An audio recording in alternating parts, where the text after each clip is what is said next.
God will go with you. And may I say a word to you who are not involved in the political system.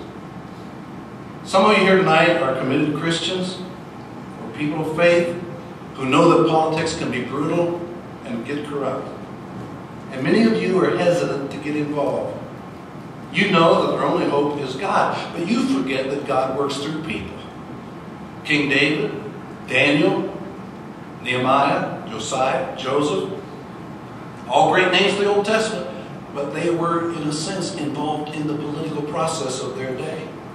Jesus said we're to be the salt of the earth. And this nation rose to prominence because Christian people, good people, got involved. I've got a book in my library entitled Revolutionary War Sermons, and it contains dozens of sermons by preachers who boldly spoke out as to when it's time for a nation to rise up against its oppressor. John Witherspoon was one of the signers of the Declaration of Independence. He was a clergyman. Most of the signers were strong Christians. And they pledged their lives, their fortunes, and their sacred honor, and it cost them that. Somebody said, all that is necessary for evil to prevail is for good people to do nothing. That's what happened in Germany. In the 1930s, Christian people kind of sequestered themselves in the four walls of the church and didn't speak out. But there were exceptions. Dietrich Bonhoeffer was one. Dietrich Bonhoeffer opposed Adolf Hitler from the very beginning. And in 1939, one of Bonhoeffer's sermons was cut off in the middle in a sermon on the radio. And he knew that he was in deep trouble, so he fled to America. And in America, Bonhoeffer was a hero. He was asked to speak at many of the leading pulpits in the land. But he felt guilty because he had abandoned his people. And he said, I have no right to try to rebuild Germany after the war is over if I don't live through the sufferings of the war with them. So against the advice of many of his friends, he went back to Germany. And in 1943, as he continued to speak the truth, he was arrested by Adolf Hitler and imprisoned. And in 1945, in April, just a few weeks before the war ended, Bonhoeffer was ordered by Hitler to be hanged. But before he went back to Germany, Bonhoeffer said, when God calls a man, he bids him to come and die. And I want to challenge you all tonight to believe in something so strongly that you die to self.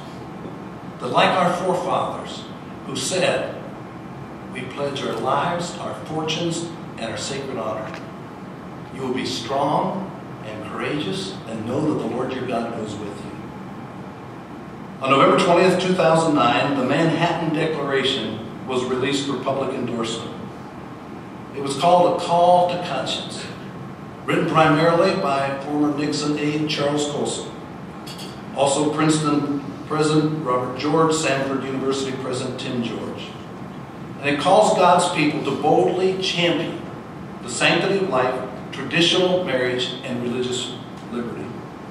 150 prominent leaders of Christian organizations, colleges, hospitals, parachurch organizations have signed that document. And now 500,000 Christians have signed it.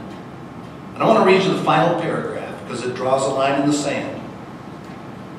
Because we honor justice and the common good, we will not comply with any edict that purports to compel our institutions to participate in abortions, embryo-destructive research, assisted suicide and euthanasia, or any other anti-life act.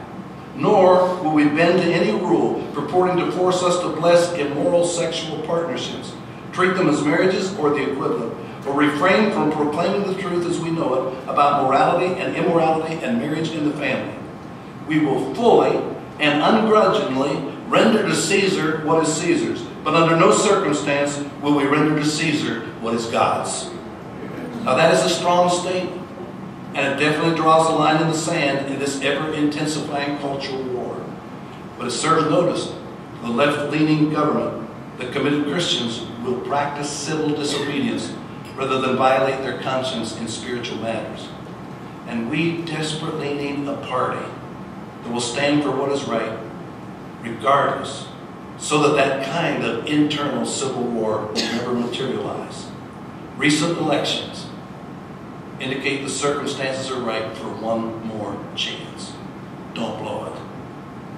stand for principles that America was founded on. Be strong.